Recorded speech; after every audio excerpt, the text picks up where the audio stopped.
नमस्कार। सुर्खियों के बाद सबसे पहले देखते हैं टॉप 50। स्वतंत्रता दिवस की पूर्व संध्या पर आज शाम राष्ट्र को संबोधित करेंगे राष्ट्रपति रामनाथ कोविंद। शाम 7 बजे से हिंदी में और उसके बाद अंग्रेजी में प्रसारित होगा भाषण। कमलनाथ आज करेंगे जनसंबोधन। स्वतंत्रता दिवस की पूर्व संध्या पर प्रदेश को करेंगे संबोधित। शाम 4 बजे सोशल मीडिया के जरिए पीसीसी चीफ करेंगे मन की बात। शिवराज कैबिनेट की वर्चुअल बैठक आज, कई अहम प्रस्तावों पर लगेगी मुहर। सुबह 11 बजे होगी कैबिनेट की बैठक। इंदौर की जनता करेगी शहर की सफाई। झाड़ू लिए दिखाई देंगे सांसद और विधायक। आज छुट्टी पर रहेंगे सफाई कर्मी। बैंक, अस्पताल, स्वयंसेवी संगठनों के सैकड़ों लोगों के हाथों में होगी झाड़ू। जबलपुर के एक युवा इलेक्ट्रिकल इंजीनियर ने एक ऐसा यंत्र बनाया है जिसकी मदद से पीपीई किट को ठंडा रखने में मदद मिलेगी। एरोडायनामिक्स तकनीक पर आधारित ये वेंटिलेटेड पर्सनल प्रोटेक्टिव इक्विपमेंट है। इसके पेटेंट की भी मंजूरी मिल चुकी है। दमोह में बिजली विभाग ने पथरिया स्थित थाना और पुलिस लाइन की बिजली काट दी। एक सप्ताह पहले भी मड़ियादे में थाना और पुलिस का बिजली कनेक्शन काट दिया गया था। कनेक्शन क्यों काटे गए, इस बारे में विभाग का कोई भी कर्मचारी या अधिकारी अपनी प्रतिक्रिया देने को तैयार नहीं। एमपी में मौसम विभाग ने जारी किया अलर्ट। 15 जिलों के लिए भारी बारिश का अलर्ट जारी। 8 जिलों में हो सकती है भारी से अति भारी बारिश। हरदा में लगातार जारी बारिश के चलते पहाड़ी नदी नाले उफान पर है। जिले के रहटगांव तहसील मुख्यालय का संपर्क वन क्षेत्र के 30 से ज्यादा आदिवासी गांव से कट गया है। मंडला में लगातार नर्मदा नदी का जल स्तर बढ़ रहा है। इसके चलते जिले के प्रसिद्ध छोटा रपटा पुल भी डूबने की कगार पर है। एहतियातन प्रशासन ने रपटे के दोनों तरफ आवाजाही बंद कर होमगार्ड के जवान तैनात कर दिए हैं।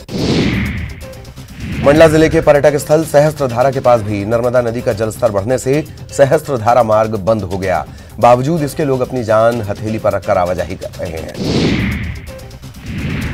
मंडला में पानी में फंसे 3 ग्रामीण मवेशी चराने के लिए गए थे। तीनों भारी बारिश के बाद नदी के बीचों बीच फंसे। मौके पर पहुंचे स्थानीय लोगों और पुलिस ने सभी को बचाया। बैतूल में मूसलाधार बारिश के चलते जनजीवन प्रभावित हो रहा है। बैतूल भोपाल रास्ते पर धार नदी में आई बाढ़ के चलते लगातार जाम लगा रहा। शाहपुर थाना पुलिस लोगों की आवाजाही पर नजर बनाए हुए है। सारनी में सतपुड़ा डैम के 6 गेट लगातार खोले जा रहे हैं। इससे तवा नदी उफान पर है। नदी के रास्ते में आने वाले सभी रपटों पर लोगों को आने जाने से रोकने के आदेश दिए गए हैं। डिंडौरी में लगातार हो रही मूसलाधार बारिश के कारण खरमेर नदी उफान पर है। इसके चलते मंडला से डिंडौरी और अमरपुर से डिंडौरी मार्ग बाधित हो गए हैं। वहीं कई गांव का जिला मुख्यालय से संपर्क कट गया है। बावजूद इसके कई लोग जान जोखिम में डालकर उफनती नदी को पार कर रहे हैं। भारी बारिश के चलते रीवा में नदियों का जल स्तर बढ़ गया है। बखिया बांध के एक साथ 14 गेट खोले गए हैं। जिले के टमस और बेलन नदी का जल स्तर बढ़ा। हालात को देखते हुए प्रशासन ने जारी किया अलर्ट। इंदौर के सदर बाजार थाना पुलिस ने झाड़ फूंक कर बीमारी ठीक करने और तंत्र मंत्र कर पैसा कमाने का झांसा देकर ठगी करने वाले तांत्रिक को गिरफ्तार किया। तांत्रिक पर सिकंदराबाद की महिला से रकम कई गुना करने के नाम पर 1.5 लाख रुपए ठगने का आरोप है।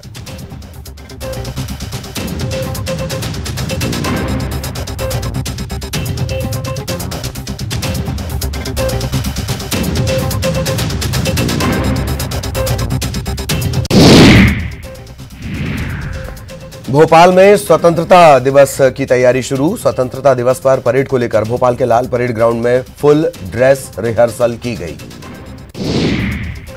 हाई प्रोफाइल हनी ट्रैप मामले में सीबीआई जांच की मांग को लेकर हुई सुनवाई। कोर्ट रूम में हुई इन कैमरा प्रोसीडिंग। कोर्ट के समक्ष खोले गए सील बंद लिफाफे।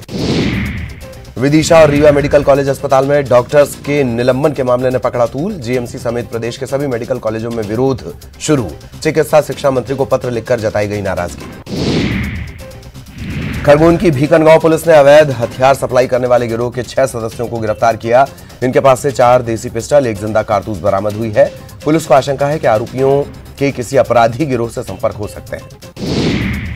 10 अगस्त को खंडवा में दिन दहाड़े हत्या की गुत्थी पुलिस ने सुलझा ली है। हत्याकांड के मुख्य आरोपी फिरोज को भोपाल से गिरफ्तार किया गया। इस घटना में शामिल एक और आरोपी को भी पकड़ लिया गया है। खरगोन में रेत व्यवसाय से जुड़े मजदूरों ने रोजगार की मांग को लेकर रैली निकाली, प्रदर्शन किया। इस दौरान उन्होंने काम नहीं मिलने पर प्रशासन से सामूहिक इच्छा मृत्यु की अनुमति देने की गुहार लगाई। बड़वानी में एक सरकारी स्कूल चोरी हो गया। घटना जिले के लिंबी गांव की है। जागृत दलित आदिवासी संगठन ने कलेक्टर और एसपी को इस मामले में एफआईआर दर्ज कर जांच करने की मांग की है। बैतूल में टला बड़ा हादसा। अचानक जमींदोज हुई 50 साल पुरानी इमारत। चपेट में आई 2 और दुकानें भी ध्वस्त। हादसे से ठीक पहले जर्जर बिल्डिंग का पंचनामा बनाने पहुंची थी टीम। इंदौर के मल्हारगंज के जिंसी इलाके में जर्जर मकान का छज्जा गिर गया। छज्जा गिरने से उसके नीचे खड़े 8 दुपहिया वाहन क्षतिग्रस्त हो गए। गनीमत ये रही कि कोई जनहानि नहीं हुई। उज्जैन प्रशासन और पुलिस ने आपराधिक साम्राज्य के खिलाफ मुहिम की तेज। कुख्यात बदमाश और मादक पदार्थों की तस्करी करने वाले आरोपी भूरा खां का 4 मंजिला मकान उज्जैन पुलिस और नगर निगम की टीम ने जमींदोज कर दिया। बैतूल के बाजार थाना इलाके के बाजार चौक में 2 युवतियों ने मनचलों की जमकर पिटाई कर दी। बताया जा रहा है कि मजदूरी करने वाली इन युवतियों को ये मनचले अक्सर छेड़ते थे। इसके बाद बाजार चौक में इन युवतियों ने मनचलों को घेर कर धुनाई कर दी। रीवा की गंगेव चौकी में जुआ खेल रहे पुलिस वाले। ड्यूटी के दौरान जुआ खेल रहे पुलिसकर्मी थाने के अंदर जुआ खेलते दिखे पुलिस वाले। होशंगाबाद में करंट की चपेट में आया युवक। साथी ने लकड़ी से मारकर बचाई युवक की जान। बारिश से बचने के लिए छत पर डाल रहा था पॉलीथीन। घटना का लाइव वीडियो वायरल। युवक को अस्पताल में कराया गया भर्ती। इंदौर में निगम कर्मियों की दबंगई। अंडे का ठेला धकेलने के बाद निगम कर्मी एक बुजुर्ग की भेड़ को गाड़ी में भरकर ले गए। ये बुजुर्ग भेड़ को घास चराने आया था। बुजुर्ग ने इस दौरान लाख मिन्नतें की, पर निगम कर्मियों ने बात नहीं सुनी। बुरहानपुर में चोरों के हौसले बुलंद। एक साथ 5 किराना दुकानों को बनाया निशाना। दुकान में लगे सीसीटीवी में कैद हुई तस्वीर। मंडी बाजार इलाके की घटना। नाराज ट्रांसपोर्टर्स और बस ऑपरेटर्स के साथ परिवहन मंत्री गोविंद सिंह राजपूत ने की बातचीत। मंत्री ने आश्वासन दिया कि खुद सीएम शिवराज सिंह चौहान ने इस मुद्दे पर वो बातचीत करेंगे। कोशिश होगी कि 1 महीने के भीतर उनकी लंबित मांगों को पूरा कर दिया जाए। यात्री बसों के टैक्स माफी के मामले में हाईकोर्ट में दायर याचिका पर हुई सुनवाई। राज्य सरकार ने सुनवाई में नहीं दिया जवाब। 15 दिनों की मांगी मोहलत। टैक्स माफी की मांग पर ऑपरेटर्स ने दायर की है याचिका। इंदौर में अनलॉक के बाद भी सिटी बस सेवा शुरू नहीं की गई। ऑपरेटर्स ने एक सीट पर एक व्यक्ति यानी तय सीटों से आधी सीटों पर यात्री बिठाने के साथ ट्रांसपोर्ट सेवा शुरू करने की मांग की। सांसद लालवानी ने भी सिटी ट्रांसपोर्ट दोबारा शुरू करने की वकालत की। गृह मंत्री नरोत्तम मिश्रा का कमलनाथ और दिग्विजय सिंह पर निशाना। कहा, राम मंदिर शिलान्यास के दिन बाबर समर्थकों को हुई सबसे ज्यादा पीड़ा। 15 महीने में पूरे प्रदेश का बजा दिया बैंड। युवा ढोल चराएगा, युवा बैंड बजाएगा, ये था कमलनाथ का विजन। राहुल गांधी को अध्यक्ष बनाने को लेकर मध्य प्रदेश कांग्रेस में घमासान। सज्जन, जीतू पटवारी और एनपी प्रजापति के अलग अलग सुर। बीजेपी का तंज, परिवारवाद का शिकार कांग्रेस, खिसक रही जमीन। दिग्विजय सिंह ने राहुल गांधी को बताया साहसी। दिग्विजय सिंह ने ट्वीट कर कहा, राहुल गांधी साहस के साथ पूछ रहे हैं प्रश्न पूछने वालों को बीजेपी की ट्रोल सेना डरा रही है, लेकिन राहुल गांधी पूरे साहस के साथ मुद्दे उठा रहे हैं। राजस्थान सरकार विधानसभा में विश्वास प्रस्ताव लाएगी। ये फैसला कांग्रेस विधायक दल की बैठक में लिया गया। पायलट गुट की वापसी के बाद विधायक दल की अहम बैठक हुई। इसमें बीजेपी की चुनौतियों से निपटने की रणनीति पर चर्चा हुई। इससे पहले सीएम अशोक गहलोत से सचिन पायलट की बहुप्रतीक्षित मुलाकात हुई। इस दौरान केसी वेणुगोपाल, अविनाश पांडे के साथ ही राष्ट्रीय प्रवक्ता रणदीप सुरजेवाला समेत कई बड़े नेता मौजूद रहे। बीजेपी ने गहलोत सरकार के खिलाफ अविश्वास प्रस्ताव लाने का फैसला लिया है। वसुंधरा राजे की अगुवाई में बीजेपी की बैठक हुई। इसके बाद नेता प्रतिपक्ष गुलाबचंद कटारिया ने आरोप लगाया कि कांग्रेस के तमाशे से प्रदेश को नुकसान हुआ। पीएम नरेंद्र मोदी सबसे ज्यादा वक्त तक पीएम रहने वाले पहले गैर कांग्रेसी नेता बन गए हैं। पीएम नरेंद्र मोदी ने अटल बिहारी वाजपेयी को पीछे छोड़ा, जो 2268 दिनों तक देश के प्रधानमंत्री रहे।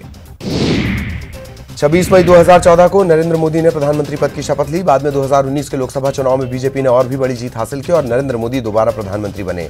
नरेंद्र मोदी चौथे सबसे लंबे समय तक सेवा देने वाले प्रधानमंत्री बन चुके हैं। ईमानदार टैक्स पेयर्स के लिए पीएम नरेंद्र मोदी ने नए खास प्लेटफॉर्म की शुरुआत की। इस प्लेटफॉर्म का नाम transparent taxation honouring the honest दिया गया है। पीएम के ऐलान के बाद टैक्स चार्टर लागू हुआ। इसमें नई टैक्स प्रणाली को आसान बनाया गया है। फेसलेस अपील सिस्टम 25 सितंबर से लागू हो जाएगा। कांग्रेस अध्यक्ष सोनिया गांधी ने नई पर्यावरण नीति को लेकर केंद्र पर निशाना साधा। सोनिया गांधी ने EIA को जंगल आदिवासी के विरोध वाली नीति करार दिया। सुशांत केस में सुप्रीम कोर्ट में दोनों पक्षों की तरफ से जवाब दाखिल किए गए। बिहार सरकार ने जवाब में रिया की याचिका को बताया प्रभावहीन। बताया और एफआईआर के आधार पर अब सीबीआई जांच का समर्थन। रिया के वकील ने बिहार सरकार की ओर से दर्ज एफआईआर को गैर कानूनी बताते हुए इसे खारिज करने की मांग की। रिया की तरफ से कहा गया है कि उन्हें आरोपी की तरह दिखाया जा रहा है। रिया चक्रवर्ती ने साफ किया कि उन्हें केस में सीबीआई जांच पर आपत्ति नहीं है। सुशांत सिंह राजपूत की लिखी 12 डायरी को लेकर बड़ा खुलासा। मुंबई पुलिस के हाथ लगी डायरी में कई पन्ने फटे। इसमें हॉलीवुड में नाम कमाने का था प्लान, करियर के साथ बिजनेस की भी थी प्लानिंग। अभिनेत्री कंगना रनौत ने भी एक वीडियो शेयर करते हुए सुशांत सिंह राजपूत मामले में सीबीआई जांच की मांग की।